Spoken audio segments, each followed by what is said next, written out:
ನಾವು ದೇವರ ವಾಕ್ಯ ಕಡೆ ನೋಡ್ಕೊಳ್ಳೋಣ. I've been teaching about long life is God's will for you. ನಾನು ದೀರ್ಘಾಯುಷು ದೇವರ ಚಿತ್ತ ಎಂಬುದಾಗಿ ನಾನು ಕಲಿಸ್ಕೊಡ್ತಾ ಇದ್ದೀನಿ. Whatever I taught till today, it's very important.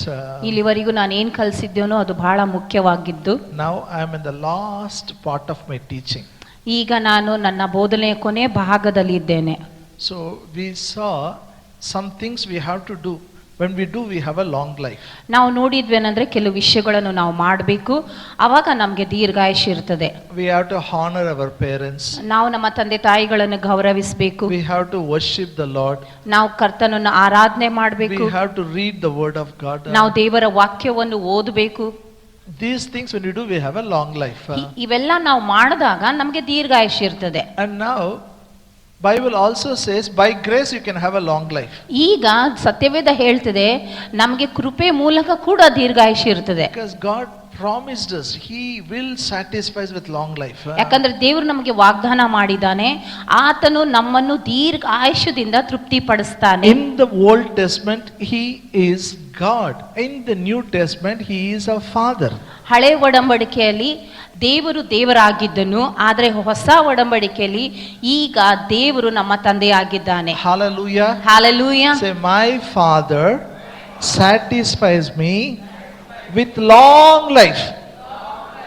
ನನ್ನ ತಂದೆಯು ನನ್ನನ್ನು ದೀರ್ಘಾಯುಷ್ಯದಿಂದ ತೃಪ್ತಿಪಡಿಸುತ್ತಾನೆ. When he satisfies you with long life, there is no sickness. ಆತನು ನಿಮ್ಮನ್ನು ದೀರ್ಘಾಯುಷ್ಯದಿಂದ ತೃಪ್ತಿಪಡಿಸಿದಾಗ ಅಲ್ಲಿ ರೋಗನೇ ಇರೋದಿಲ್ಲ. It comes by grace. ಅದೆಲ್ಲವೂ ಕೃಪೆ ಮೂಲಕ ಬರ್ತದೆ. Whatever grace provides, by faith we have to take. ಏನೆಲ್ಲ ನಮಗೆ ಕೃಪೆ ಮೂಲಕ ಸಿಕ್ಕಿದೆಯೋ ಅದನ್ನು ನಂಬಿಕೆಯಿಂದ ನಾವು ತೆಗೆದುಕೊಳ್ಬೇಕು. Bible says just shall live by faith. ಅದಕ್ಕೆ ಬೈಬಲ್ ಹೇಳ್ತದೆ ನೀತಿವಂತನು ಆತನು ನಂಬಿಕೆಯಿಂದಲೇ ಬದುಕ್ತಾನೆ. We all are supposed to live by faith. ನಾವೆಲ್ಲರೂ ನಂಬಿಕೆ ಮೂಲಕನೇ ನಾವು ಬದುಕಬೇಕು. Only then what grace provides we can take it. ಆಗ ಮಾತ್ರ ಏನೆಲ್ಲ ಕೃಪೆ ನಮಗೆ ಕೊಟ್ಟಿದೆಯೋ ಅದನ್ನು ನಾವು ತೆಗೆದುಕೊಳ್ಳಲಿಕ್ಕೆ ಸಾಧ್ಯ. So we have to learn this faith principles.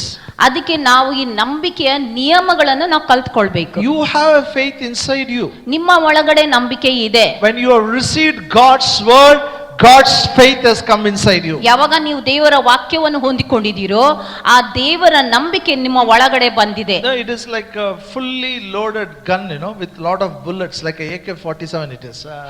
AK-47 ಬಂದೂಕ್ ಹೆಂಗ ಎಲ್ಲ ಅದ್ರೊಳಗಡೆ ಗೋಲಿ ಇದಾವಲ್ಲ, ಎಲ್ಲ ಬುಲೆಟ್ ಇದಾವಲ್ಲ, ಆ ತರ ನೀವು ಆಗಿದ್ದೀರಿ. What is the use of keeping so many bullets in AK-47? Doesn't know what to do when the thief comes.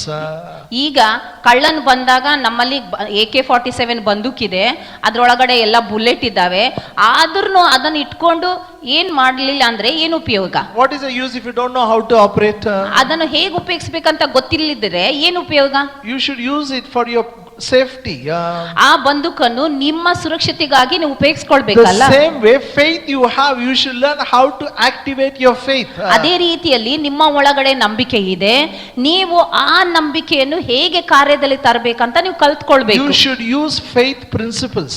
ನೀವು ನಂಬಿಕೆಯ ನಿಯಮಗಳನ್ನು ಉಪಯೋಗಿಸಿಕೊಳ್ಳಬೇಕು.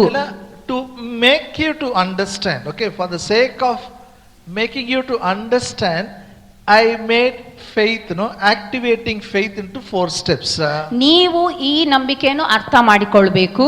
ಅದಕ್ಕಾಗಿಯೇ ನಾನು ಹೇಗೆ ಈ ನಂಬಿಕೆಯನ್ನು ಕಾರ್ಯದಲ್ಲಿ ತರಬೇಕು ಎಂಬುದಾಗಿ ಕಲಿಸುವುದಕ್ಕಾಗಿ 4 ಹೆಜ್ಜೆಯಾಗಿ ನಾನು ಮಾಡಿದ್ದೇನೆ. The first step to activate faith is you should dream the promise of God. ಮೊಟ್ಟ ಮೊದಲೇದಾದಂತ ಹೆಜ್ಜೆ ನಿಮ್ಮ ನಂಬಿಕೆಯನ್ನು ಕಾರ್ಯದಲ್ಲಿ ತರುವುದಕ್ಕಾಗಿ ಇರುವಂತ ಮೊಟ್ಟ ಮೊದಲೇ ಹೆಜ್ಜೆ ಏನಂತಂದ್ರೆ ನೀವು ದೇವರ ವಾಕ್ಯದ ಕನಸನ್ನು ಕಾಣಬೇಕು. Dream the promises of God. ದೇವರ ವಾಗ್ದಾನದ ಕನಸನ್ನು ನೀವು ಕಾಣಬೇಕು. Amen. Say in English, dream the promises of God. ಎಲ್ಲರೂ ನನ್ನೊಟ್ಟಿಗೆ ಹೇಳ್ರಿ, ದೇವರ ವಾಗ್ದಾನದ ಕನಸನ್ನು ಕಾಣಬೇಕು. This is the first step. ಇದು ಮೊದಲನೇ ಹೆಜ್ಜೆ. You have to dream for your children. ನೀವು ನಿಮ್ಮ ಮಕ್ಕಳಿಗಾಗಿ ಕನಸು ಕಾಣಬೇಕು. You have to dream about long life. ನೀವು ದೀರ್ಘಾಯುಷ್ಯನ ಕುರಿತಾದಂತ ಕನಸು You have ನೋಡಬೇಕು. to dream about health. ನೀವು ಆರೋಗ್ಯದ ಕುರಿತಾಗಿರುವಂತ ಕನಸನ್ನು You ನೀವು have to dream about wealth. ನೀವು ಅಭಿವೃದ್ಧಿ ಐಶ್ವರ್ಯದ ಕುರಿತಾದಂತ ಕನಸು ನೋಡಬೇಕು. You have to dream about all the family blessings.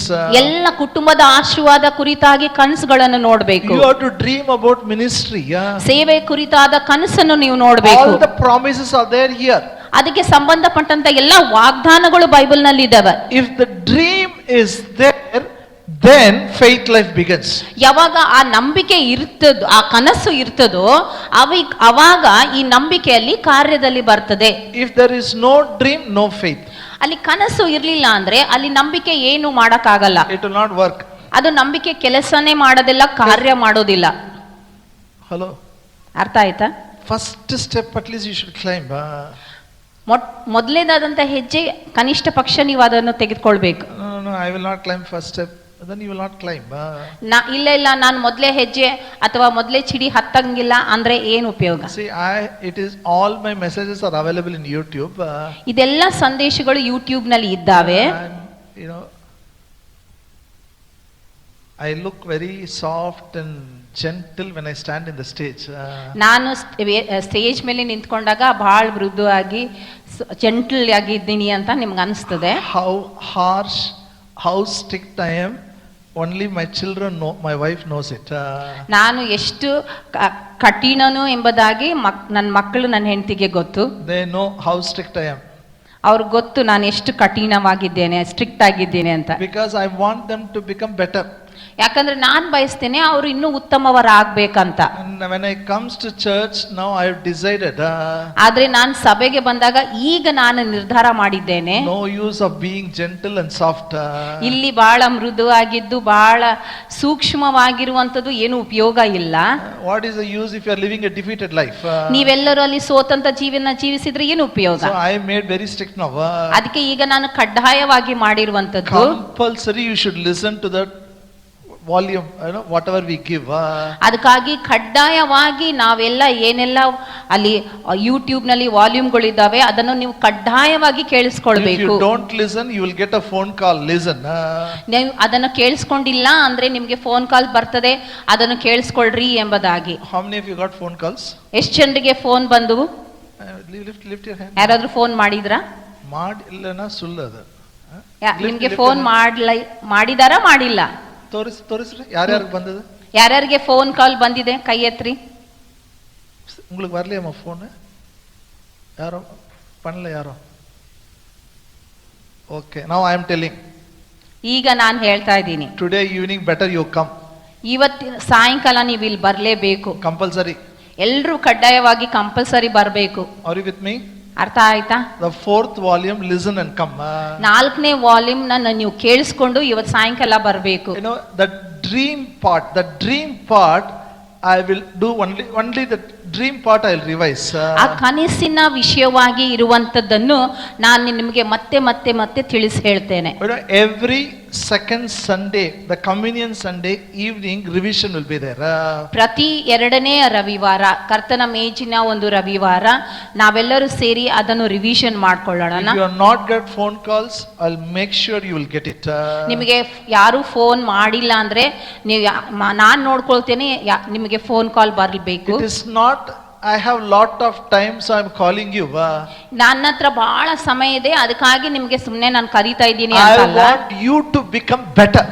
ನಾನು ಬಯಸೋದೇನಂದ್ರೆ ನೀವೆಲ್ಲರೂ ಉತ್ತಮವಾಗಬೇಕು. I want you to live a healthy life. ನಾನು ಬಯಸೋದು ನೀವೆಲ್ಲರೂ ಆರೋಗ್ಯಕರ ಜೀವಿತ I want ಜೀವಿಸಬೇಕು. you to live a sickness free life. ನೀವೆಲ್ಲರೂ ರೋಗ ಇಲ್ಲದ ಜೀವಿತ ಜೀವಿಸಬೇಕು. If you don't know the truth, I can understand. ನಿಮಗೆ ಅಲ್ಲಿ ಸತ್ಯ ಗೊತ್ತಿಲ್ಲ ಅಂದ್ರೆ ನನಗೆ ಅರ್ಥ ಮಾಡಿಕೊಳ್ತೇನೆ. After knowing the truth, if you are negligent, if you are not serious, it is a crime. It is. ನಿಮಗೆ ಸತ್ಯ ಗೊತ್ತಾದ್ರೂ ಕೂಡ ಅಲ್ಲಿ ನೀವು ಅಲಕ್ಷ್ಯ ಮಾಡ್ತಾ ಇದ್ದೀರಿ, ಅದನ್ನ ನೀವು ಗಂಭೀರವಾಗಿ ತೆಗೆದುಕೊಳ್ತಾ ಇಲ್ಲ ಅಂದ್ರೆ ಅಲ್ಲಿ ಒಂದು ಸಮಸ್ಯೆ ಇದೆ. Crime. ಅದು ಒಂದು ದೊಡ್ಡದಾದಂತ ಅಪರಾಧ. Criminals what they deserve? ಈಗ ನೋಡ್ರಿ ಅಪರಾಧಿಗಳಿಗೆ ಏನಾಗ್ತದೆ? ಏನ್ ಕೊಡ್ಬೇಕ್ರಿ? ಅಪರಾಧ ಮಾಡಿದ್ರೆ ಏನ್ ಮಾಡ್ಬೇಕು ಅವ್ರಿಗೆ ನಾವು? ಈಗ ಟೆಸ್ಟ್ ತಗೋತೀನಿ ನೋಡ್ರಿ. ಬೆನೆಡಿಕ್ಷನ್ ಆದ ಮೇಲೆ I will stand there, I will ask you tell all the 3 video clips confession, I'll ask. ಶಿಕ್ಷೆ ಅಂತ ನಾನು ಅಲ್ಲಿ ನಿಂತ್ಕೊಂಡು ನಿಮ್ಗೆಲ್ರಿಗೂ ವಾಕ್ಯ ಕೇಳಿಸ್ತೇನೆ. ಅದು ಮೊದಲನೇ ವಾಲ್ಯೂಮ್ 2ನೇ ವಾಲ್ಯೂಮ್ ನಲ್ಲಿ ಇರುವಂತ ವಾಕ್ಯಗಳನ್ನು If you ಕೇಳ್ತೇನೆ. don't tell, I'll make you to kneel down here only. ನೀವು ಹೇಳಿಲ್ಲ ಅಂದ್ರೆ ಇಲ್ಲೇ ನಿಮ್ಗೆ ಮೊಣಕಾಲು ಊರುವಂತೆ No ನಾ problem. I ಮಾಡ್ತೇನೆ. will give my mobile by heart and tell now only. ನನ್ನ ಮೊಬೈಲ್ ನಿಮ್ಗೆ ಕೊಡ್ತೀನಿ, ಅದನ್ನು ಬೈಪಾಟ್ ಮಾಡಿ ಇಲ್ಲೇ ನೀವು ಹೇಳ್ಬೇಕು. Amen. ಸರಿನಾ? Only one sorry, hello. I'm just saying, don't take me lightly, I will not take you lightly. ಅದಕ್ಕೆ ನಾನು ನಿಮ್ಗೆ ಹೇಳಿದ್ದೇನೆಂದ್ರೆ ನನಗೆ ಸುಮ್ಮನೆ ತಮಾಷೆಯಾಗಿ ತೆಗೆದುಕೊಳ್ಬೇಡ್ರಿ ಮತ್ತು ನೀವು ತಮಾಷೆಯಾಗಿ This is ತೆಗೆದುಕೊಳ್ಬೇಡ್ರಿ. something serious. This is about your life. This is about your health. ಇದು ಬಹಳ ಗಂಭೀರವಾದಂತ ವಿಷಯ. ಇದು ನಿಮ್ಮ ಆರೋಗ್ಯಕ್ಕೆ ಸಂಬಂಧಪಟ್ಟಂತ ವಿಷಯವಾಗಿದೆ. ಅದಕ್ಕಾಗಿ ನೀವೆಲ್ಲರೂ ಇದನ್ನು ಗಂಭೀರವಾಗಿ ತೆಗೆದುಕೊಳ್ಬೇಕು. If you don't take it seriously, who will take it seriously? ಇದನ್ನು ನೀವು ಗಂಭೀರವಾಗಿ ಸೀರಿಯಸ್ ಆಗಿ ತಗೊಳ್ಳಿಲ್ಲ ಅಂದ್ರೆ ಮತ್ತಾರು ತಗೊಳ್ತಾರೆ? Get your dream right. ನಿಮ್ಮ ಕನಸನ್ನು ನೀವು ಸರಿಪಡಿಸ್ಕೊಳ್ರಿ. Then second step is ಎರಡನೇ ಹೆಜ್ಜೆ ಏನಂದ್ರೆ speak the dream. ಆ ಕನಸನ್ನು ಮಾತಾಡ್ರಿ. Look at your life ನಿಮ್ಮ ಜೀವಿತ ಕಡೆ ನೋಡ್ರಿ, and look at the dream. ಆಮೇಲೆ ಆ ಕನಸನ್ನು ನೋಡ್ರಿ, Whether the dream has become real or no. ಆ ಕನಸು ಅಲ್ಲಿ ನಿಮ್ಮ ಜೀವಿತದಲ್ಲಿ ನಿಜ ಆಗಿದೆನಾ ಇಲ್ಲ. Speak the dream. ಆಗ ನೀವು ನಿಮ್ಮ ಕನಸನ್ನು ಮಾತಾಡ್ಬೇಕು. Keep speaking ನಿಮ್ಮ ಕನಸನ್ನು ಮಾತಾಡ್ತಾನೇ till it ಇರಬೇಕು. becomes real. ಅದು ನಿಜ ಆಗೋವರೆಗೂ ಮಾತಾಡ್ತಾನೆ ಇರಬೇಕು. Amen. Amen. Hallelujah. Hallelujah. Say, dream the scriptures. Speak the dream.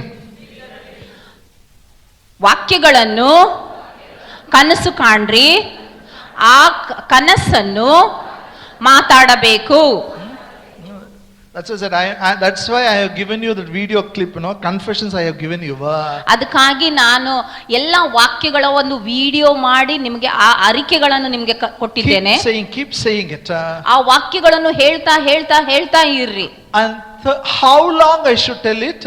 ಈಗ ಈ ವಾಕ್ಯಗಳನ್ನು ನಾನು ಎಷ್ಟುವರೆಗೂ ಹೇಳ್ಬೇಕು? Till it becomes real, you have to tell. ಅದು ನಿಜ ಆಗೋವರೆಗೂ ಹೇಳ್ತಾನೇ ಇರಬೇಕು. The third step to activate your faith is be patient. ನಿಮ್ಮ ನಂಬಿಕೆಯನ್ನು ಕಾರ್ಯದಲ್ಲಿ ತರುವುದಕ್ಕಾಗಿ ಇರುವಂತ ಮೂರನೇ ಹೆಜ್ಜೆ ಏನಂತಂದ್ರೆ ನೀವು ತಾಳ್ಮೆ ಉಳ್ಳವರಾಗಿರ್ಬೇಕು. Hallelujah. Hallelujah. Say after me, dream the scriptures, speak the dream, be patient. ನನ್ನೊಟ್ಟಿಗೆ ಹೇಳ್ರಿ, ವಾಕ್ಯವನ್ನು ಕನಸು ಕಾಣಬೇಕು, ಕನಸನ್ನು ಮಾತಾಡಬೇಕು, ತಾಳ್ಮೆಯಿಂದ ಇರಬೇಕು. Still we are human beings. ಆದ್ರೂ ಕೂಡ ನಾವು ಮನುಷ್ಯರಲ್ಲ. We live a life in the world. ನಾವು ಲೋಕದಲ್ಲಿ ಜೀವಿಸ್ತಾ ಇರುವಂತವರು. Trials, tribulation, challenges comes. ಎಷ್ಟೊಂದು ಸವಾಲುಗಳು ಬರ್ತವೆ, ಶೋಧನೆ ಬರ್ತವೆ, ಕಷ್ಟಗಳು ಬರ್ತವೆ. You have to make decisions. ಎಷ್ಟೊಂದು ನಿರ್ಧಾರಗಳು ನಾವು ಮಾಡಬೇಕಾಗ್ತದೆ. So many things we face. ಎಷ್ಟೊಂದು ಸಮಸ್ಯೆಗಳು ನಾವು ಎದುರಿಸ್ತೀವಲ್ಲ. We feel our faith is shaken. We feel like we are wavering at a promise of God. ಆ ಸಮಯದಲ್ಲಿ ನಮಗೆ ಅನಿಸ್ತದೆ ಏನಂತಂದ್ರೆ ನಮ್ಮ ನಂಬಿಕೆಯಲ್ಲಿ ನಾವು ಅಲ್ಗಾಡ್ತಾ ಇದ್ದೀವಿ, ಅಲ್ಲಿ ನಾವು ಈ ವಾಗ್ದಾನಗಳು ಅಲ್ಲಿ ಏನು ಕಾರ್ಯ ಮಾಡ್ತಾ ಇಲ್ಲ. Whenever you feel you are shaking, the fourth step is look at the cross. ಯಾವಾಗ ನಿಮ್ಗೆ ಅನಿಸ್ತದೋ ನಾನು ನಂಬಿಕೆಯಲ್ಲಿ ಸ್ವಲ್ಪ ನಾನು ಅಲ್ಗಾಡ್ತಾ ಇದ್ದೀನಿ, ಆ ಸಮಯದಲ್ಲಿ ನೀವೇನ್ ಮಾಡ್ಬೇಕು? ನೀವು ಕ್ರೂಜೆ ಕಡೆ ನೋಡ್ಬೇಕು. Say, look at the cross. ಎಲ್ರು ಹೇಳ್ರಿ, ಕ್ರೂಜೆ ಕಡೆ ನೋಡು. I am not talking about wooden piece. ನೋಡ್ರಿ, ಆ ಕಟ್ಟಿಗೆಯಿಂದ ಮಾಡಿರುವಂತ ಕ್ರೂಜೆ ಬಗ್ಗೆ ಹೇಳ್ತಾ ಇಲ್ಲ. Look at the cross means look what Christ has done for you on the cross. ಕ್ರೂಜೆ ಕಡೆ ನೋಡು ಅಂತ ಹೇಳಿದಾಗ ಯೇಸು ಕ್ರಿಸ್ತನು ಶಿಲ್ಬೆ ಮೇಲೆ ಏನ್ ಮಾಡಿದ್ದಾನೆ ಅದರ ಕಡೆ ನಾವು What ನೋಡಬೇಕು. he has done for your healing. ನಿಮ್ಮ ಸ್ವಸ್ಥತೆಗಾಗಿ ಶಿಲ್ಬೆ ಮೇಲೆ ಯೇಸು ಏನ್ What ಮಾಡಿದ್ದಾನೆ? he has done for your long life. ನಿಮ್ಮ ದೀರ್ಘಾಯುಷ್ಯಕ್ಕಾಗಿ ಯೇಸು ಕ್ರಿಸ್ತನು ಶಿಲ್ಬೆ ಮೇಲೆ ಏನ್ What ಮಾಡಿದ್ದಾನೆ? he has done for your blessings. ನಿಮ್ಮ ಆಶೀರ್ವಾದಕ್ಕಾಗಿ ಏನ್ ಮಾಡಿದ್ದಾನೆ? What he has done for your children. ನಿಮ್ಮ ಮಕ್ಕಳಿಗಾಗಿ ಆತನು ಏನ್ What ಮಾಡಿದ್ದಾನೆ? he has done for your family peace. ನಿಮ್ಮ ಕುಟುಂಬದ ಸಮಾಧಾನಕ್ಕಾಗಿ ಆತನು ಏನ್ ಮಾಡಿದ್ದಾನೆ? Keep looking. ಅದನ್ನ ನೋಡ್ತಾ ಇರ್ರಿ. that is a way for a secret place. ಅದು ನಿಮಗೆ ಆ ಗುಪ್ತ ಸ್ಥಳದಲ್ಲಿ, ರಹಸ್ಯ ಸ್ಥಳದಲ್ಲಿ ಅದು ನಡೆಸ್ತದೆ. A safe place. ಸುರಕ್ಷಿತವಾದಂತ ಸ್ಥಳದಲ್ಲಿ ಅದು ನಿಮಗೆ ಇಡುತ್ತದೆ. Bible says, ಅದಕ್ಕೆ ಬೈಬಲ್ ಹೇಳ್ತದೆ, Jesus tasted death on behalf of you and me. ಯೇಸು ಕ್ರಿಸ್ತನು ನಿಮ್ಮ ಪರವಾಗಿ ಆತನು ಮರಣದ ರುಚಿಯನ್ನು ನೋಡಿದನು. Hallelujah. Hallelujah. Say, my Jesus tasted death on behalf of me. ಎಲ್ಲರೂ ನನ್ನೊಟ್ಟಿಗೆ ಹೇಳ್ರಿ, ನನ್ನ ಯೇಸು ನನ್ನ ಪರವಾಗಿ ಶಿಲುಬೆ ಮೇಲೆ ಮರಣದ ರುಚಿಯನ್ನು ನೋಡಿದನು. Because he tasted death, no need for me to die. I can wait till second coming. ಆತನು ನನ್ನ ಪರವಾಗಿ ಆ ಮರಣದ ರುಚಿಯನ್ನು ನೋಡಿದ ಕಾರಣ ನಾನು ಸಾಯೋದು ಬೇಕಾಗಿಲ್ಲ ಆತನ ಎರಡನೆಯ ಬರೋಣ ತನಕ. I can live and declare the works of the Lord. ನಾನು ಜೀವಿಸಿ ಕರ್ತನ ಕಾರ್ಯವನ್ನು ನಾನು ಘೋಷಿಸಬೇಕು. Hallelujah. Hallelujah. Say, I will not die. I will live and declare the works of the Lord. ಎಲ್ಲರೂ ನನ್ನೊಟ್ಟಿಗೆ ಹೇಳ್ರಿ, ನಾನು ಸಾಯೋದಿಲ್ಲ, ನಾನು ಬದುಕಿರುತ್ತೇನೆ, ಬದುಕಿದ್ದು ಕರ್ತನ ಕಾರ್ಯವನ್ನು ಘೋಷಿಸುತ್ತೇನೆ. And the Bible says he carried all our sicknesses, all our pain on the cross. ಮತ್ತೆ Bible ಹೇಳ್ತದೆ, ಯೇಸು ಕ್ರಿಸ್ತನು ನಮ್ಮ ಎಲ್ಲ ನೋವು, ನಮ್ಮ ಎಲ್ಲ ರೋಗವನ್ನು ಶಿಲುಬೆ ಮೇಲೆ ಹೊತ್ತುಕೊಂಡನು. Hallelujah. Hallelujah. Say, my Jesus carried all my sicknesses, all my pains on the cross. ಎಲ್ಲರೂ ನನ್ನೊಟ್ಟಿಗೆ ಹೇಳ್ರಿ, ನನ್ನ ಯೇಸು ನನ್ನ ಎಲ್ಲಾ ರೋಗವನ್ನು, ನನ್ನ ಎಲ್ಲಾ ಬೇನೆಯನ್ನು ಶಿಲುಬೆ ಮೇಲೆ ಹೊತ್ತುಕೊಂಡನು. Look at these promises. That's what look at the cross means. ಈ ವಾಗ್ದಾನ ಕಡೆ ನೀವು ನೋಡ್ಬೇಕು. ಆದ್ರಿಂದಲ ನಾವು ಶಿಲ್ಬೆ ಕಡೆ ನೋಡುವಂತದಾಗಿದೆ. Finished work of cross. ಯೇಸು ಕ್ರಿಸ್ತನು ಶಿಲ್ಬೆ ಮೇಲೆ ಮಾಡಿ ಮುಗಿಸಿರುವಂತ ಕಾರ್ಯ. That will give you a great courage and confidence. ಅದರ ಕಡೆ ನೋಡಿದಾಗ ನಿಮ್ಮ ಒಳಗಡೆ ಒಂದು ದೊಡ್ಡದಾದಂತ ಒಂದು ಭರವಸೆ ನಿಮ್ಮ ಒಳಗಡೆ ಬರ್ತದೆ. You will be fearless person. ಆಗ ನೀವು ಅಲ್ಲಿ ಭಯ ಇಲ್ಲದಂತ ವ್ಯಕ್ತಿ ಆಗ್ಬಿಡ್ತೀರಿ. You will not be shaken. ಆಗ ನೀವು ಯಾವುದೇ ವಿಷಯಗಳ ಮುಂದೆ ನೀವು ಅಲಗಾಡೋದಿಲ್ಲ. Hallelujah. Hallelujah. I give you assurance. ಅದಕ್ಕೆ ನಿಮಗೆ ನಾನು ಒಂದು ಖಚಿತತೆ ಕೊಡ್ತೇನೆ. These 4 steps, you use your faith, you activate your faith for any prayer, any blessing, it will work, it will bring the result. ಯಾವಾಗ ನೀವು ಈ 4 ಹೆಜ್ಜೆಗಳ ಮೂಲಕ ನಿಮ್ಮ ನಂಬಿಕೆಯನ್ನು ಅಲ್ಲಿ ಕಾರ್ಯದಲ್ಲಿ ತಂದಾಗ ಎಂಥದೇ ಸಮಸ್ಯೆ ಬರಲಿ, ಯಾವುದೇ ಸವಾಲಿರಲಿ, ಅದನ್ನು ನೀವು ಎದುರಿಸಬಹುದು. Hallelujah. Hallelujah. Like teaching children, I taught you this. ಚಿಕ್ಕ ಚಿಕ್ಕ ಮಕ್ಕಳಿಗೆ ಹೇಗೆ ಕಲಿಸ್ತಾರಲ್ಲ ಆ ರೀತಿಯಲ್ಲಿ ನಾನು ನಿಮಗೆ ಕಲಿಸ್ಕೊಡ್ತಾ You are ಇದ್ದೀನಿ. a blessed person. ನೀವು ಬಹಳ ಆಶೀರ್ವಾದ ಹೊಂದಿದಂತ Somebody ಜನರು. would have taught me when I accepted Jesus. By this time, I don't know what would have achieved. ಯಾರಾದ್ರೂ ನಾನು ಯೇಸು ಕ್ರಿಸ್ತನನ್ನು ಸ್ವೀಕಾರ ಮಾಡ್ಕೊಂಡಾಗ ಈ ತರ ಕಲಿಸಿದ್ರೆ ನನಗೆ ಗೊತ್ತಿಲ್ಲ ನಾನು ಏನೆಲ್ಲ ಸಾಧಿಸ್ತಿದ್ನು. Now, very important. ಈಗ ಬಹಳ ಮುಖ್ಯವಾದಂತದ್ದು All these 4 things you do.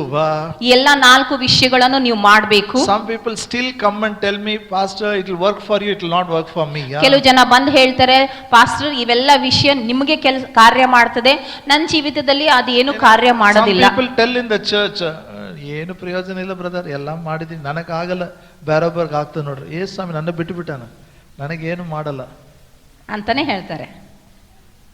You know why? ನಿಮ್ಗೆ ಗೊತ್ತಾ ಯಾಕೆ? I will tell the reason why.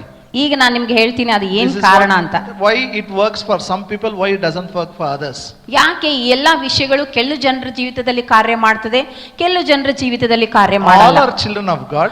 ಎಲ್ಲರೂ ದೇವರ ಮಕ್ಕಳೇ, All are praying. ಎಲ್ಲರೂ ಪ್ರಾರ್ಥನೆ ಮಾಡ್ತಾ ಇದ್ದಾರೆ. But some people are blessed, some people are not blessed. ಕೆಲವು ಜನರಿಗೆ ಆಶೀರ್ವಾದ ಆಗ್ತದೆ, ಕೆಲವು ಜನರಿಗೆ ಆಶೀರ್ವಾದ ಆಗಲ್ಲ. So we come to a conclusion, faith works for some people, it doesn't work for some people. ಆವಾಗ ನಾವು ಅಂತ್ಯಕ್ಕೆ ಬರ್ತೇವೆ, ಆ ತರ ಯೋಚನೆ ಮಾಡ್ತೀವಿ ಏನಂದ್ರೆ ಈ ನಂಬಿಕೆ ಅನ್ನುವಂತ ವಿಷಯ ಕೆಲವು ಜನರಿಗೆ ಕಾರ್ಯ ಮಾಡ್ತದೆ, ಕೆಲವು ಜನರ ಜೀವಿತದಲ್ಲಿ ಕಾರ್ಯ ಮಾಡಲ್ಲ. No, faith works for everybody. ಆದ್ರೆ ನಂಬಿಕೆ ಎಲ್ಲರ ಜೀವಿತದಲ್ಲಿ ಕಾರ್ಯ ಮಾಡ್ತದೆ. So where is the problem? ಅಂದ್ರೆ ಸಮಸ್ಯೆ ಎಲ್ಲಿದೆ? Turn your Bible to James 2nd chapter. ನಿಮ್ಮ ಸತ್ಯವೇದವನ್ನು ಯಾಕೋಬನ ಬರೆದ ಪತ್ರಿಕೆ 2ನೇ ಅಧ್ಯಾಯಕ್ಕೆ ತಿರುಗಿಸಿ. Verse 26. 26ನೇ ವಚನ. James 2:26. ಯಾಕೋಬ 2:26. For as the body without the spirit is dead, so faith without works is dead also. ಯಾಕೋಬ 2:26 ಆತ್ಮವಿಲ್ಲದ ದೇಹವು ಸತ್ತಂತಾಗಿರುವ ಪ್ರಕಾರವೇ ಕ್ರಿಯೆಗಳಿಲ್ಲದ ನಂಬಿಕೆಯು ಸತ್ತದ್ದೇ. James is explaining like this. ಇಲ್ಲಿ ಯಾಕೋಬನು ಈ ರೀತಿಯಲ್ಲಿ ವಿವರಿಸ್ತಾ ಇದ್ದಾನೆ. Body without the spirit is dead.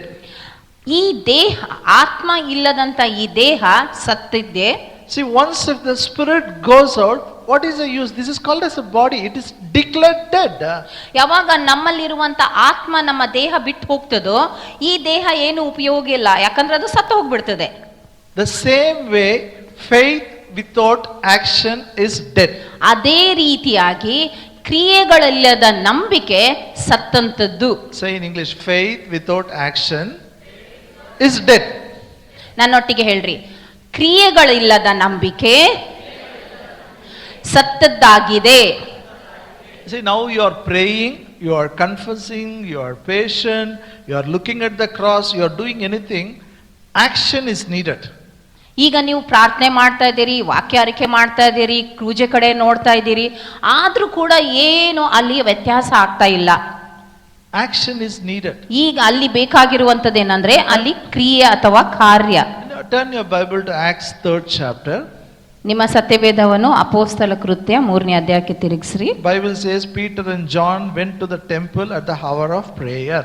ಇಲ್ಲಿ ಬೈಬಲ್ ಹೇಳ್ತದೆ, ಪೇತ್ರ ಮತ್ತು ಯೋಹಾನನು ಮಧ್ಯಾಹ್ನದ ಪ್ರಾರ್ಥನೆ ಸಮಯಕ್ಕೆ ದೇವಾಲಯಕ್ಕೆ ಹೋದರು. So afternoon 3 o'clock they went for prayer. ಮಧ್ಯಾಹ್ನ 3 ಗಂಟೆಗೆ ಅಲ್ಲಿ ಪ್ರಾರ್ಥನೆಗಾಗಿ ಅಲ್ಲಿ ದೇವಾಲಯಕ್ಕೆ ಹೋದ್ರು. Look here. ಈ ಕಡೆ ನೋಡ್ರಿ. Peter and John went to the temple for prayer. ಪೇತ್ರ ಮತ್ತು ಯೋಹಾನನು ದೇವಾಲಯಕ್ಕೆ ಪ್ರಾರ್ಥನೆ ಮಾಡೋದಕ್ಕಾಗಿ ಹೋದರು. They called it is a hour of prayer. ಅವರು ಅದು ಪ್ರಾರ್ಥನೆಯ ಸಮಯ ಅಂತ ಕರೆದ್ರು. They didn't go to celebrate. ಅಲ್ಲಿ ಸುಮ್ಮನೆ ಏನೋ ಆಚರಣೆ ಮಾಡೋದಕ್ಕಾಗಿ ಹೋಗ್ಲಿಲ್ಲ. They didn't go to preach. ಅಲ್ಲಿ ವಾಕ್ಯ ಸಾರುವುದಕ್ಕಾಗಿ ಕೂಡ ಅವರು ಹೋಗ್ಲಿಲ್ಲ. They went for prayer. ಅವರು ಪ್ರಾರ್ಥನೆ ಮಾಡೋದಕ್ಕಾಗಿ ಹೋದರು. I mean, why they went? ಯಾಕೆ ಅವರು ಹೋದ್ರು ದೇವಾಲಯಕ್ಕೆ? ಎಲ್ಲರಿಗೂ ಯಾಕೆ? Okay. Do you come for prayer? ನೀವು ಕೂಡ ಪ್ರಾರ್ಥನೆಗೆ ಬರ್ತೀರಾ? ಇದು ಸಂಡೇ ಮಾರ್ನಿಂಗ್ ಪ್ರೇಯರ್ ಇಲ್ಲ ಇದು. Sunday morning we have fasting prayer, you should come. ಬರೇ ರವಿವಾರದ ಪ್ರಾರ್ಥನೆ ಬಗ್ಗೆ ಹೇಳ್ತಾ ಇಲ್ಲ, ಶನಿವಾರ ನಮಗೆ ಉಪವಾಸ ಪ್ರಾರ್ಥನೆ ಇರ್ತದೆ. Or if you call Friday intercession announcement, when I announce you should come. ಅಲ್ಲಿ ಶುಕ್ರವಾರದ ಮನ್ವಿ ಪ್ರಾರ್ಥನೆ ಅಂತ ನಾನು ಯಾವಾಗ ಅಲ್ಲಿ ಪ್ರಕಟಣೆ ಮಾಡ್ತೀನೋ ನೀವು ಅಲ್ಲಿ ಬರಬೇಕು. It should become a habit for you to go for prayer. ನಿಮ್ಮಲ್ಲಿ ಒಂದು ಅಭ್ಯಾಸ ಆಗಬೇಕು ಪ್ರಾರ್ಥನೆಗಾಗಿ ಹೋಗುವಂತದ್ದು. If you are working Saturday, I will tell don't come. ನೀವು ಶನಿವಾರ ಕೆಲಸ ಮಾಡ್ತಿದ್ರೆ ನಾನೇ ನಿಮ್ಗೆ ಹೇಳ್ತೀನಿ ಬರಬೇಡ್ರಿ ಅಂತ. If you are free, ಅಲ್ಲಿ ನೀವು ಖಾಲಿ ಇದ್ದೀರಿ ಅಂದ್ರೆ, if you are sleeping in the house, ನೀವು ಮನೆಯಲ್ಲಿ ಮಲ್ಕೊಳ್ತಾ ಇದ್ದೀರಿ ಆದ್ರೆ, don't worry, I will not tell you to lift your hand. ನೀವು ಚಿಂತೆ ಮಾಡಬೇಡ್ರಿ, ಕೈ ಎತ್ತಂತ ಹೇಳಲ್ಲ. ನಾನು ಮುಖ ನೋಡಿದ್ರೆ ಗೊತ್ತಾಗ್ತದಲ್ಲ, ಮುಖ ನೋಡಿದ್ರೇನೆ ಗೊತ್ತಾಗ್ಬಿಡ್ತದೆ. ಕೈ ಎತ್ತಬೇಕಾಗಲ್ಲ. If you are sleeping in the house, ನೀವು ಮನೆಯಲ್ಲಿ ಮಲ್ಕ್ತಾ ಇದ್ದೀರಿ, better come for prayer. ಪ್ರಾರ್ಥನೆಗೆ ಬರುವುದು ಉತ್ತಮ. If you reject my word, ಈ ನನ್ನ ಮಾತನ್ನ ನೀವು ತಿರಸ್ಕಾರ ಮಾಡಿದ್ರೆ you will regret for your life. ನಿಮ್ಮ ಜೀವಿತಕ್ಕಾಗಿ ಕೂಡ ನೀವು ಪಶ್ಚಾತ್ತಾಪ ಪಡ್ತೀರಾ. They came for prayer. ಇಲ್ಲಿ ಅವರು ಪ್ರಾರ್ಥನೆಗಾಗಿ ಬಂದರು. Then they kept one man who was lame from the birth. ಅಲ್ಲಿ ಒಬ್ಬ ಹುಟ್ಟು ಕುಂಟನು ಇದ್ದನು. He was a beggar. ಆತನು ಭಿಕ್ಷೆ ಬೇಡ್ತಾ ಇದ್ದ. He was asking Peter and John for money. ಆತನು ಪೇತ್ರ ಮತ್ತು ಯೋಹಾನನ ಹತ್ರ ಹಣ ಕೇಳ್ತಾ ಇದ್ದನು. And this man, Peter and John, looked at him and said, "Look on me." ಪೇತ್ರ ಮತ್ತು ಯೋಹಾನನು ಆ ವ್ಯಕ್ತಿ ಕಡೆ ನೋಡಿ ಅವ್ರು ಹೇಳಿದ್ರು, ನನ್ನ ಕಡೆ ನೋಡು, ನನ್ನನ್ನು ನೋಡು. Let me read it for you. ನಿಮ್ಗಾಗಿ ನಾನು ಓದ್ತೇನೆ. Acts 3rd chapter verse 4 to 7. ಅಪೊಸ್ತಲ ಕೃತ್ಯ 3ನೇ ಅಧ್ಯಾಯ 4ರಿಂದ 7ನೇ ವಚನ.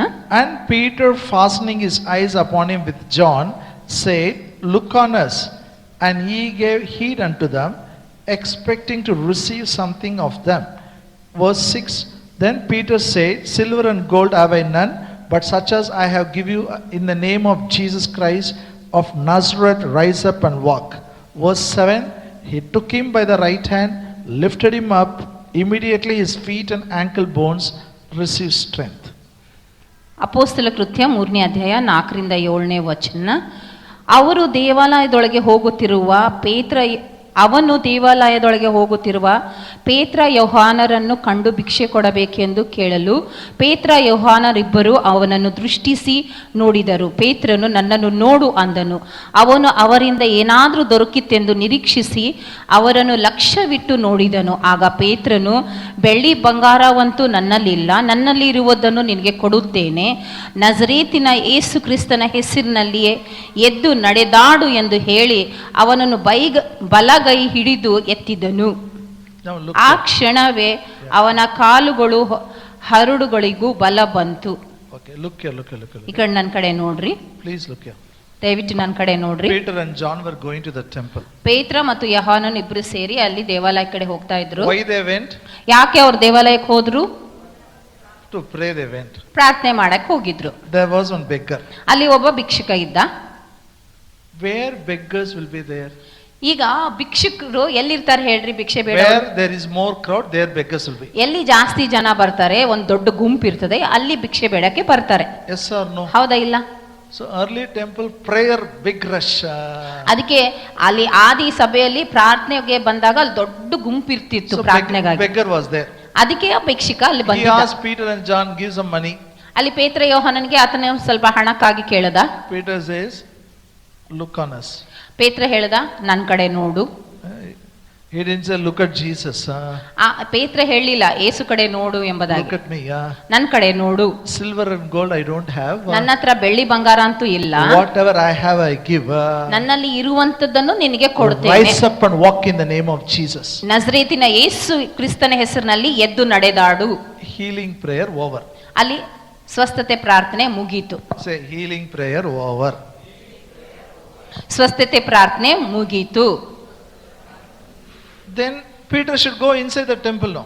ಈಗ ಅದು ಪ್ರಾರ್ಥನೆ ಮಾಡಿದಾದ್ಮೇಲೆ ಈಗ ಪೇತ್ರ ದೇವಾಲಯದೊಳಗೆ ಹೋಗ್ಬೇಕಾಗಿತ್ತಲ್ಲ. He didn't go. ಆತನ ಹೋಗ್ಲಿಲ್ಲ. He is standing there. ಆತನ ಅಲ್ಲೇ ನಿಂತ್ಕೊಂಡಿದ್ದಾನೆ. That man is lying in the bed. ಆತನ ಇನ್ನೂ ಅಲ್ಲಿ ಹಾಸಿಗೆಯಲ್ಲಿ ಆ ಭಿಕ್ಷುಕ ಇದ್ದಾನೆ. After prayer Peter lifted him up. ಪ್ರಾರ್ಥನೆ ಆದ್ಮೇಲೆ ಪೇತ್ರನು ಆತನ ಕೈ ಹಿಡಿದು ಎಬ್ಸಿದನು. They made him to walk. ಆಮೇಲೆ ಆತನಿಗೆ ನಡೆಯುವಂತೆ ಮಾಡಿದನು. Then Bible says strength came to his ankles. ಅವಾಗ ಬೈಬಲ್ ಹೇಳ್ತದೆ ಆ ಸಮಯದಲ್ಲಿ ಆತನ ಎಲುಬುಗಳಿಗೆ ಅಲ್ಲಿ ಬಲ ಬಂತು. Now my question. ಈಗ ನನ್ನ ಪ್ರಶ್ನೆ, when miracle happened?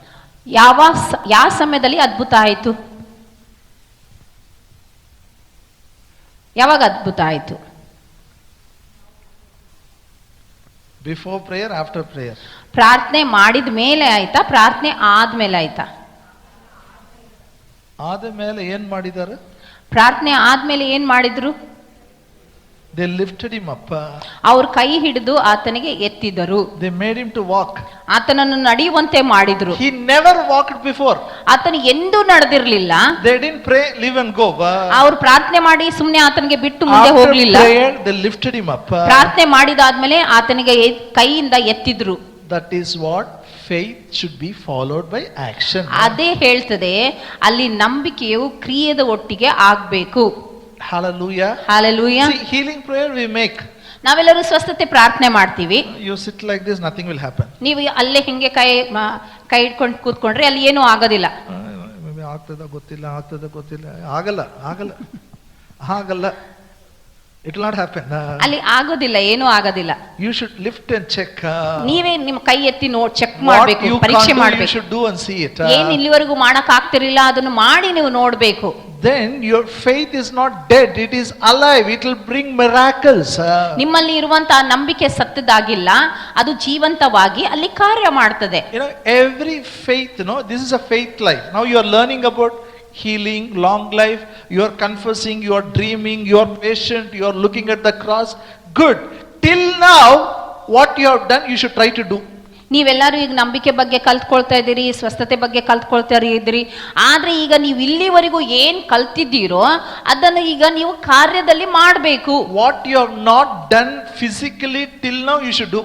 ಈಗ ಶಾರೀರಿಕವಾಗಿ ಇಲ್ಲಿವರೆಗೂ ನೀವು ಏನ್ ಮಾಡಿಲ್ಲವೋ ಅದನ್ನು ನೀವು ಈಗ ಮಾಡಬೇಕು. Then you will see the change in result.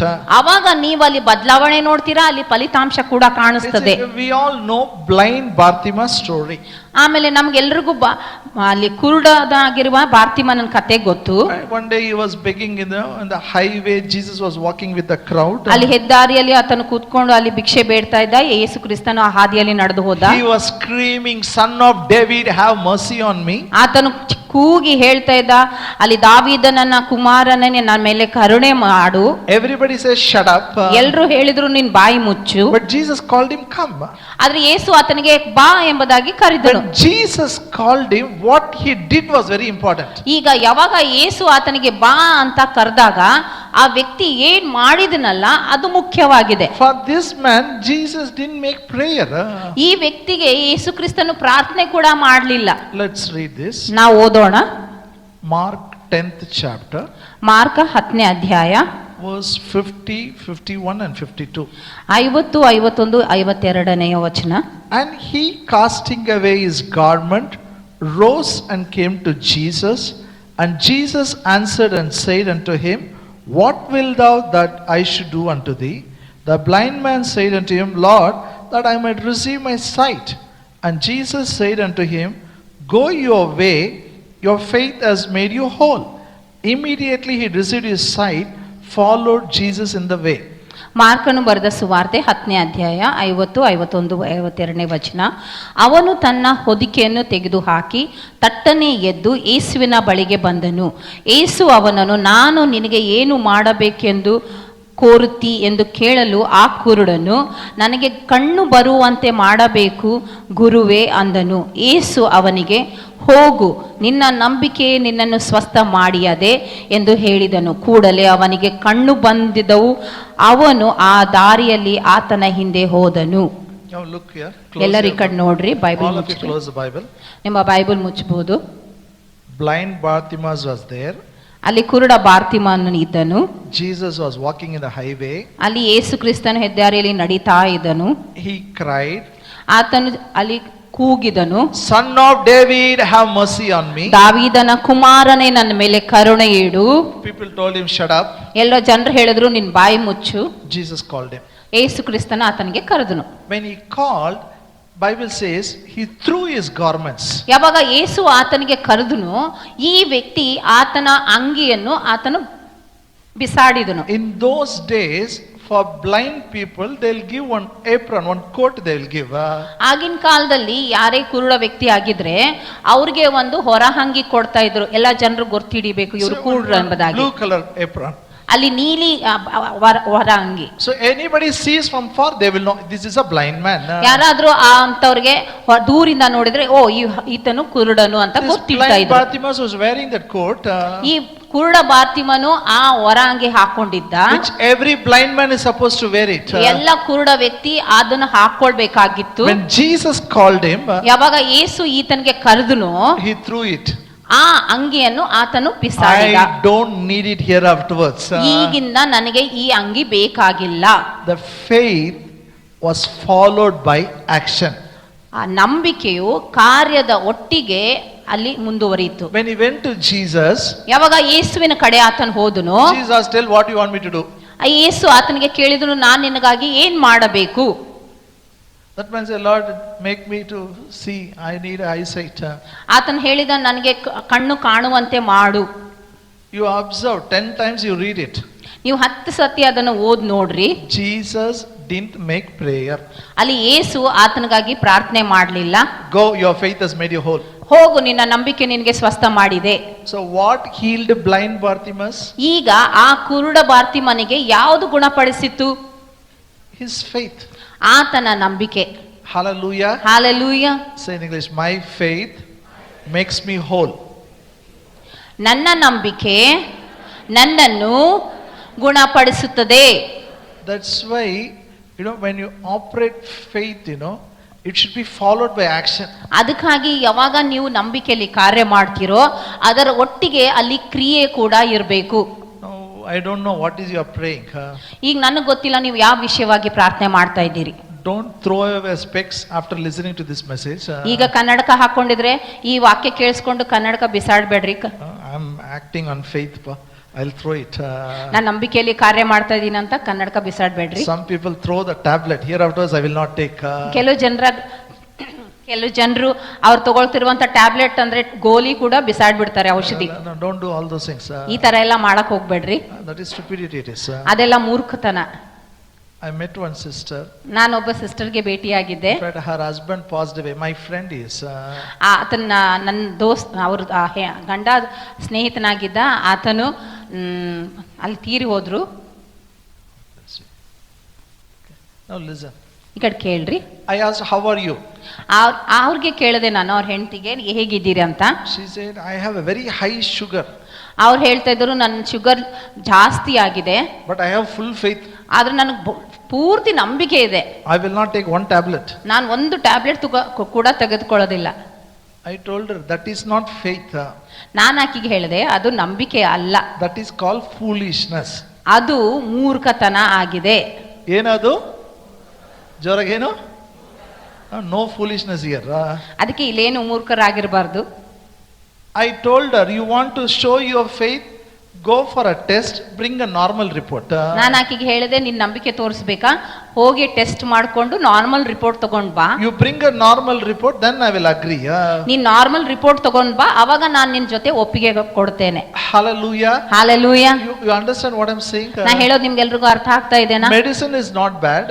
ನೋಡ್ರಿ ಔಷಧಿ ತಗೊಳ್ಳೋದೇನು ತಪ್ಪಲ್ಲ. Doctors are not bad. ಅಲ್ಲಿ ಡಾಕ್ಟರ್ಸ್ ಕೂಡ ಅವ್ರೇನು ಕೆಟ್ಟವರಲ್ಲ. You can develop faith. ನೀವು ನಿಮ್ಮ ನಂಬಿಕೆಯನ್ನು ಅಲ್ಲಿ ಅಲ್ಲಿ ಬೆಳೆಸ್ಕೊಳ್ಬಹುದು. You can go for test. ಆಮೇಲೆ ನೀವು ಅಲ್ಲಿ ಪರೀಕ್ಷೆ ಅಂದ್ರೆ ಟೆಸ್ಟ್ ಗಾಗಿ Let ಹೋಗ್ಬೋದು. whatever you do, let it show normal. ನೀವ್ ಏನೆಲ್ಲ ಮಾಡ್ತಾ ಇದ್ದೀರೋ ಅದು ರಿಪೋರ್ಟ್ ಅಲ್ಲಿ ನಾರ್ಮಲ್ ಆಗಿ ಬರ್ಲಿ. Then I understand your faith works. ಅವಾಗ ನನಗೆ ಅರ್ಥ ಆಗ್ತದೆ ನಿಮ್ಮ ನಂಬಿಕೆ ಅಲ್ಲಿ ಕಾರ್ಯ ಮಾಡ್ತಾ ಇದೆ. Come with me to Proverbs 9th chapter. ನನ್ನೊಟ್ಟಿಗೆ ಜ್ಞಾನೋಕ್ತಿ 9ನೇ ಅಧ್ಯಾಯಕ್ಕೆ ಬನ್ರಿ. Verse 11. 11ನೇ ವಚನ. Proverbs 9:11. ಜ್ಞಾನೋಕ್ತಿ 9:11ನೇ ವಚನ.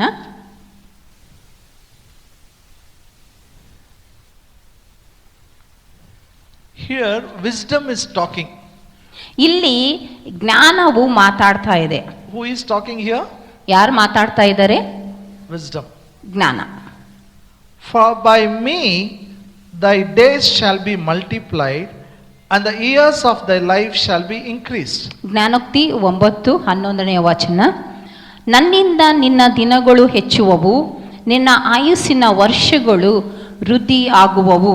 So wisdom is saying, by me your days will be multiplied. ಇಲ್ಲಿ ಜ್ಞಾನ ಹೇಳ್ತದೆ ನನ್ನಿಂದ ನಿನ್ನ ದಿನಗಳು ಹೆಚ್ಚುವವು, years of your life will be increased. ನಿನ್ನ ಆಯುಸ್ಸಿನ ವರ್ಷಗಳು ಅಲ್ಲಿ ಹೆಚ್ಚಾಗುವವು. Say in English, by wisdom my days will be multiplied, years of my life will be increased. ಎಲ್ರು ನನ್ನೊಟ್ಟಿಗೆ ಹೇಳ್ರಿ, ಜ್ಞಾನದ ಮೂಲಕ ನನ್ನ ದಿನಗಳು ಹೆಚ್ಚಾಗುವವು, ನನ್ನ ಆಯುಸ್ಸಿನ ವರ್ಷಗಳು ಹೆಚ್ಚಾಗುವವು. And Bible says Christ is my wisdom. ಇಲ್ಲಿ ಸತ್ಯವೇದ ಹೇಳ್ತದೆ ಕ್ರಿಸ್ತನೇ ನಮ್ಮ ಜ್ಞಾನವಾಗಿದ್ದಾನೆ. So you have to be very wise people. ಅದಕ್ಕೆ ನಾವೆಲ್ಲರೂ ಜ್ಞಾನಿಗಳಾಗಿರ್ಬೇಕು. You should not be foolish. ನಾವು ಮೂರ್ಖರ ತರ ಇರಬಾರ್ದು. Hallelujah. Hallelujah. Faith life, I believe it. ನಂಬಿಕೆ ಜೀವಿತ, ನಾನು ಅದರಲ್ಲಿ ನಂಬಿಕೆ ಇಡ್ತೇನೆ. Christ has given me wisdom. ಕ್ರಿಸ್ತನು ನನಗೆ ಜ್ಞಾನವಾಗಿದ್ದಾನೆ. Now what is wisdom? ಈಗ ಜ್ಞಾನ ಅಂದ್ರೆ ಏನು? Listen. ಈ ಕಡೆ ಕೇಳ್ರಿ. Look here. ಇಲ್ಲಿ ನೋಡ್ರಿ. When I say any question I ask, immediately you are searching in the Bible. You will not get. Look here. ಏನೇ ಪ್ರಶ್ನೆ ಕೇಳಿದ್ರೆ ಎಲ್ಲರೂ ಬೈಬಲ್ ಅಲ್ಲಿ ಹುಡುಕ್ತೀರಿ, ಅದೆಲ್ಲ ಸಿಗೋದಿಲ್ಲ. ನನ್ನ ಕಡೆ ನೋಡ್ರಿ. What is wisdom? ಜ್ಞಾನ ಅಂದ್ರೆ ಏನು? You know, we all went to school. ನಾವೆಲ್ಲರೂ ಶಾಲೆಗೆ ಹೋಗಿದ್ದೀವಲ್ಲ. Our children, we send them to school. ನಮ್ಮ ಮಕ್ಕಳಿಗೂ ಕೂಡ ಶಾಲೆಗೆ ಕಳಿಸ್ತೀವಿ. Their mathematics teacher will teach. ಅವರ ಗಣಿತದ ಟೀಚರ್ ಅವ್ರಿಗೆ ಕಲಿಸ್ಕೊಡ್ತಾರೆ. Addition, multiplication. ಗುಣಕರಸ್ನೆ ಮಾಡುವಂಥದ್ದು, ಕಡಿಮೆ ಮಾಡುವಂಥದ್ದು. And they will teach 2 plus 2 is equal to 4. ಅವ್ರು ಕಲ್ಸ್ಕೊಡ್ತಾರೆ 2 ಮತ್ತು 2 ಸೇರಿಸಿದ್ರೆ 4 ಆಗ್ತದೆ. They'll make them to use the fingers and count. ಅವರು ಕೈ ಬೆರಳಿನಿಂದ ಅಲ್ಲಿ ಎಣಿಸುವಂತೆ ಮಾಡ್ತಾರೆ. What is 2 plus 3 here? 1, 2, 4, 5, like that they will do it. ಈಗ 2 ಮತ್ತು 3 ಸೇರಿಸಿದ್ರೆ ಎಷ್ಟಾಗ್ತದೆ ಅಂತ ಇಲ್ಲಿ ಬೆರಳು ಎಣಿಸಿ ಇಲ್ಲಿಂದ ಮಾಡಿ ಅವರು 5 ಅಂತ ಹೇಳ್ತಾರೆ. What the teacher gives to the child is knowledge. ಈಗ ಆ ಟೀಚರ್ ಆ ಮಗುಗೆ ಕೊಡುವಂಥದ್ದು ಅದು ಜ್ಞಾನ ಅಲ್ಲ, ಮಾಹಿತಿ ಆಗಿದೆ ಅಷ್ಟೇ. Yeah, knowledge. ಮಾಹಿತಿ. That's only information. Knowledge it is. ಅದು ಬರೀ ಮಾಹಿತಿ ಆಗಿದೆ, ವಿಷಯಗಳನ್ನು ತಿಳಿಸ್ಕೊಡೋದಷ್ಟೇ. But that's not enough. ಅಷ್ಟೇ ಸಾಕಾಗಲ್ಲ. They learned in the school. ಈಗ ಶಾಲೆಯಲ್ಲಿ ಅವ್ರು ಕಲಿತಾರೆ. Now you are sending your child go to shop buy chocolate. ಈಗ ನಿಮ್ಮ ಮಗುಗೆ ಅಲ್ಲಿ ದುಕಾನ್ಗೆ ಹೋಗ್ಬಿಟ್ಟು ಚಾಕ್ಲೇಟ್ ಕೊಂಡ್ಕೊಂಡು ಬಾ ಅಂತ ಕೇಳ್ತೀರಾ. 10 rupees. ನೀವು ಅವ್ರಿಗೆ 10 ರೂಪಾಯಿ ಕೊಡ್ತೀರಾ. He goes and buys chocolate. ಆತನ ಹೋಗ್ಬಿಟ್ಟು chocolate ಕೊಂಡ್ಕೊಳ್ತಾರೆ. Buy something else.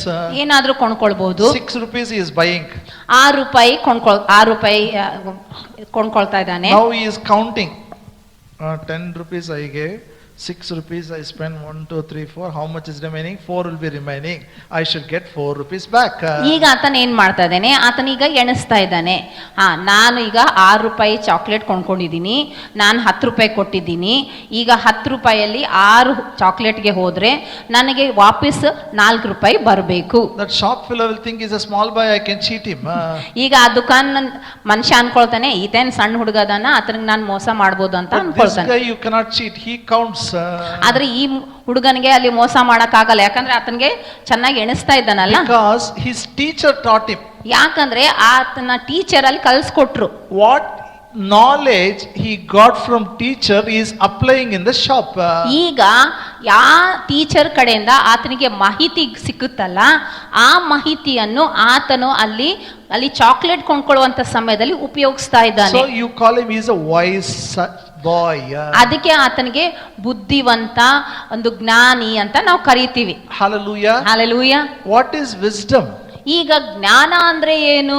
Application of knowledge. ಏನೆಲ್ಲ ಮಾಹಿತಿ ನಾವು ತಗೊಂಡಿದ್ದೀವಲ್ಲ, ಏನೆಲ್ಲ ಮಾಹಿತಿ ನಮ್ಗೆ ಸಿಕ್ಕಿದೆಯಲ್ಲ, ಅದನ್ನು ನಾವು ಕಾರ್ಯದಲ್ಲಿ ಉಪಯೋಗಿಸುವಂತದೇ ಜ್ಞಾನ ಆಗಿದೆ. You want to learn a bike. ಈಗ ನಿಮ್ಗೆ ಬೈಕ್ ಕಲಿಬೇಕು. Or you want to learn a car driving. ಈಗ ಕಾರ್ ನಡೆಸೋದು ಕೂಡ ಕಲಿಬೇಕು. We teach everything here. ಈಗ ನಾವೆಲ್ಲ ಕಲಿಸ್ಕೊಟ್ಟಾಗ how to start, how to change gear, everything. ಈಗ ನಾವ್ ಇಲ್ಲೇ ತೋರಿಸ್ಕೊಡ್ತೇವೆ, ಹೇಗೆ ಸ್ಟಾರ್ಟ್ ಮಾಡಬೇಕು, ಗೇರ್ ಹೇಗೆ ಬದಲಾಯಿಸಬೇಕು. It's you got the knowledge. ಈಗ ಅದ್ರದ್ದೆಲ್ಲ ನಿಮ್ಗೆ ಮಾಹಿತಿ ಸಿಕ್ಕಿತು. So when you are riding the bike, what you heard you practice. ಆ ಸಮಯ ಈಗ ನೀವು ಬೈಕ್ ನಡೆಸುವಾಗ ಏನೆಲ್ಲ ನಿಮಗೆ ಮಾಹಿತಿ ಸಿಕ್ಕಿದೆಯಲ್ಲ, ಅದನ್ನು ನೀವು ಬೈಕ್ ನಡೆಸುವಾಗ ಉಪಯೋಗಿಸ್ತೀರಾ. That is wisdom. ಅದೇ ಜ್ಞಾನವಾಗಿದೆ. Wisdom is application of knowledge. ಜ್ಞಾನ ಅಂದ್ರೆ ಏನೆಲ್ಲ ಮಾಹಿತಿ ಇದೆಯೋ ಅದನ್ನು ನೀವು ಉಪಯೋಗಿಸುವಂತದೇ ಜ್ಞಾನವಾಗಿದೆ. And now we all know what is needed for good health. ಈಗ ನಮ್ಗೆಲ್ರಿಗೂ ಗೊತ್ತು ಒಳ್ಳೆ ಆರೋಗ್ಯಕ್ಕಾಗಿ ಏನೆಲ್ಲ ಬೇಕು. Yes or no? ಹೌದಾ ಇಲ್ಲ? We all know what to eat, how much to eat, why we should not eat, everything we know it. ನಮ್ಮೆಲ್ರಿಗೂ ಚೆನ್ನಾಗಿ ಗೊತ್ತು ಏನ್ ತಿನ್ಬೇಕು, ಏನ್ ತಿನ್ಬಾರ್ದು, ಎಷ್ಟು ತಿನ್ಬೇಕು. What you know it is good, apply it, practice it. ಏನೆಲ್ಲ ನಿಮ್ಗೆ ಮಾಹಿತಿ ಇದೆಯೋ, ಏನೆಲ್ಲ ನಿಮ್ಗೆ ಗೊತ್ತಿದೆಯೋ ಅದನ್ನು ನೀವು ಕಾರ್ಯದಲ್ಲಿ ತಂದ್ರೆ ಅದು ನಿಮ್ಗೆ ಒಳ್ಳೇದಾಗ್ತದೆ. Because you are Christian, you can't eat whatever you want, how much ever you want, live however you want. ನೀವು ಕ್ರೈಸ್ತರಾಗಿರುವ ಕಾರಣ ಏನ್ ಬೇಕು ಅದು ತಿನ್ನೋದು, ಎಷ್ಟು ಬೇಕಷ್ಟು ತಿನ್ನೋದು, ಅದು ಸರಿಯಲ್ಲ. Are you here? ಅರ್ಥ ಆಗ್ತಾ ಇದೆಯಲ್ಲ? How big is your stomach? ಈಗ ನೀವು ಹೇಳ್ರಿ ನಿಮ್ಮ ಹೊಟ್ಟೆ ಎಷ್ಟು ದೊಡ್ಡದಾಗಿದೆ? Very small it is. ಇಷ್ಟೇ ಚಿಕ್ಕದಲ್ಲ. You load it with 1 kg, 2 kg inside, what will happen? ಇಷ್ಟೇ ಹೊಟ್ಟೆಯಲ್ಲಿ 1 kg 2 kg ತುಂಬಿಸಿದ್ರೆ ಹೇಳ್ರಿ ಏನಾಗ್ತದೆ? Some people know when they see food, my God, no control. ಕೆಲವು ಜನರಿಗೆ ನೋಡ್ರಿ ಊಟ ನೋಡಿದ್ರೆ ಸಾಕು, ಅಲ್ಲಿ ಕಂಟ್ರೋಲೇ ಇರಂಗಿಲ್ಲ. No control. They forget everybody. They forget their believer also. ಅವ್ರೆಲ್ಲರನ್ನ ಮರ್ತೋಗ್ಬಿಡ್ತಾರೆ, ಅವ್ರ ವಿಶ್ವಾಸಿ ಅಂತನೂ ಮರ್ತೋಗ್ಬಿಡ್ತಾರೆ. Hello. ಹೌದಾ? Eat how much ever you want. ಎಷ್ಟು ಬೇಕಷ್ಟು ತಿನ್ನು. What happens if you eat more than your capacity? ನಿಮ್ಮ ಮಿತಿಗಿಂತ ಹೆಚ್ಚು ತಿಂದ್ರೆ ಏನಾಗ್ತದೆ ಹೇಳ್ರಿ? You know, they say, Bible says, brother, ಸ್ತೋತ್ರ ಮಾಡಿ ತಿನ್ನಬೇಕು, ಎಷ್ಟು ಮಾಡಿ ಅಷ್ಟು ತಿನ್ನಬೇಕಿಲ್ಲ. And they give quotation. ನೋಡ್ರಿ ಬೈಬಲ್ ಬರೆದು ನೋಡ್ರಿ, 1 Timothy 4th chapter, You know, they pray and eat this. We'll read the scripture. ಅದಕ್ಕೆ ನಾವು ಓದೋಣ ಅಂತ ಮೊದಲೇ ತಿಮೋತಿ 4th chapter, 4ನೇ ಅಧ್ಯಾಯ verse 4 and 5. 4 ಮತ್ತು 5ನೇ ವಚನ. ಮೊದಲೇ ತಿಮೋತಿ 4ನೇ ಅಧ್ಯಾಯ. For every creature of God is good and nothing to be refused if it be received with thanksgiving. It is sanctified by the word of God and prayer. 4ನೇ Timothy 4 ಮತ್ತು 5ನೇ ವಚನ. ಆತನು ಉಂಟು ಮಾಡಿದೆಲ್ಲವೂ ಒಳ್ಳೆಯದು, ದೇವರ ಸ್ತೋತ್ರ ಮಾಡಿ ತೆಗೆದುಕೊಳ್ಳುವ ಪಕ್ಷಕ್ಕೆ ಯಾವುದನ್ನು ನಿಷಿದ್ಧವೆಂದು ಹೇಳತಕ್ಕದಲ್ಲ. ದೇವರ ವಾಕ್ಯವನ್ನು ಹೇಳಿ ಪ್ರಾರ್ಥಿಸುವವರು ದಿಂದ ಅದು ಪವಿತ್ರವಾಗುತ್ತದಲ್ಲ. This is very good scripture. ಒಳ್ಳೆ ವಾಕ್ಯ. We can eat anything you want. ನಾವು ಏನ್ ಬೇಕು ಅದು ನಾವು ತಿನ್ಬೋದು. Flying, creeping, walking, everything we can eat. ಯಾವ್ದು ಹಾರಾಡ್ತದೋ, ಯಾವ್ದು ನರಳಾಡ್ತದೋ, ಯಾವ್ದು ಏನೆಲ್ಲ ಇದೆಯೋ ಎಲ್ಲ ತಿನ್ಬಹುದು. Why it is good? ಯಾಕಂದ್ರೆ ಅದು ಒಳ್ಳೇದು. It should not be refused. ಅದು ಅಲ್ಲಿ ನಾವು ಬೇಡ ಅಂತ ಅನ್ಬಾರ್ದು. We should pray with thanksgiving. ಆದ್ರೆ ಪ್ರಾರ್ಥನೆ ಮಾಡಿ ಸ್ತೋತ್ರ ಮಾಡಿ ತಿನ್ಬೇಕು. Are you with me? ಅರ್ಥ ಆಗ್ತಾ ಇದೆನಾ? But the same Bible says fruit of the spirit is self control. ಆದ್ರೆ ಇದೇ ಬೈಬಲ್ ಅಲ್ಲಿ ಹೇಳ್ತದೆ ಆತ್ಮನ ಫಲ ಅನ್ನುವಂಥದ್ದು ಸ್ವನಿಯಂತ್ರಣವಾಗಿದೆ. Galatians 5:22. Don't turn your Bible, okay? Galatia 5ನೇ ಅಧ್ಯಾಯ 22ನೇ ವಚನ. ಬೈಬಲ್ ಏನ್ ತಿರುಗಿಸೋದು ಬೇಡ. Say self control. ಎಲ್ರು ಹೇಳ್ರಿ, ಸ್ವನಿಯಂತ್ರಣ. ಬೇರೊಬ್ಬರ ನಿಯಂತ್ರಣ ಇಲ್ಲ, ನೀವೇ ನಿಮಗೆ ನಿಯಂತ್ರಣ ಮಾಡಬೇಕು. ಬೇರೊಬ್ಬರು ನಿಮಗ ನಿಯಂತ್ರಣ ಮಾಡೋದು, ಕಂಟ್ರೋಲ್ ಮಾಡೋದಲ್ಲ, ನಿಮ್ಮನ್ನು ನೀವೇ ಕಂಟ್ರೋಲ್ ನಲ್ಲಿ ತರಬೇಕು. Never you have to control yourself. Tell them. ಪಕ್ಕದವ್ರಿಗೆ ಹೇಳ್ರಿ, ನಿಮ್ಮನ್ನು ನೀವೇ ಕಂಟ್ರೋಲ್ ಮಾಡ್ಕೊಳ್ಬೇಕು. ಏನ್ ಮಾಡುದು ಬ್ರದರ್, ಪ್ರೀತಿಲಿಂದ ಕೊಟ್ಟಾರಲ್ಲ.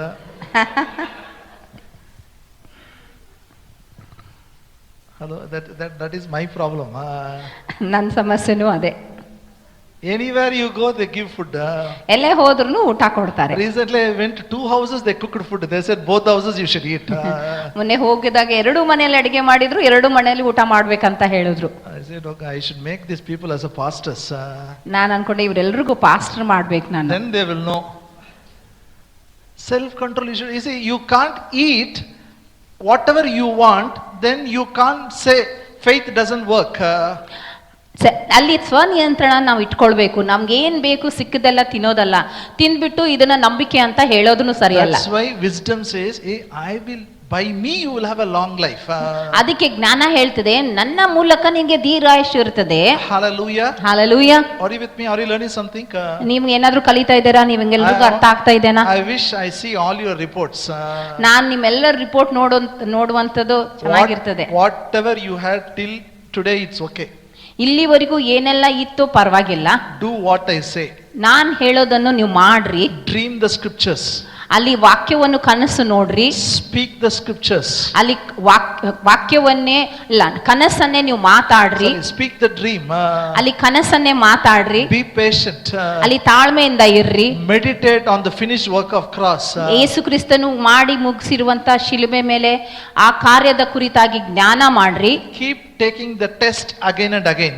ನಿಮ್ಮ ಒಂದು ಟೆಸ್ಟ್ ಅನ್ನು ಮತ್ತೆ ಮತ್ತೆ ತೆಗೆದುಕೊಳ್ಳ್ರಿ. I challenge you. ನಾನು ನಿಮಗೆ ಸವಾಲ್ ಹಾಕ್ತಾನೆ. It will become normal. ಎಲ್ಲ ರಿಪೋರ್ಟ್ಗಳು ಅಲ್ಲಿ ನಾರ್ಮಲ್ ಆಗ್ತವೆ. Hallelujah. Hallelujah. The same doctor will tell. ಅದೇ ಡಾಕ್ಟರ್ ನಿಮಗೆ ಹೇಳ್ತಾರೆ. No need to tell gospel to him. No need for you to tell gospel. ಆ ಡಾಕ್ಟರ್ಗೆ ಅಲ್ಲಿ ಸುವಾರ್ತೆ ಸಾರೋದೂ ಬೇಕಾಗಲ್ಲ. By seeing your health condition, he will tell, Jesus has healed you. ನಿಮ್ಮ ಆರೋಗ್ಯದ ಸ್ಥಿತಿ ನೋಡಿ ಅವರೇ ಹೇಳ್ತಾರೆ, ಹೌದೌದು ಯೇಸು ಕ್ರಿಸ್ತನೇ ದೇವ್ರು. Amen. Amen. How many of you believe we can do it? ಎಷ್ಟು ಜನ ನಂಬ್ತೀರಾ ಇದನ್ನು ನೀವು ಮಾಡಬಹುದು? Shall we all stand up? ನಾವೆಲ್ಲರೂ ಎದ್ದು ನಿಂತ್ಕೊಳ್ಳೋಣವಾ? Everyone stand up. ಪ್ರತಿಯೊಬ್ಬರು ಎದ್ದು ನಿಂತ್ಕೊಳ್ಳಿ.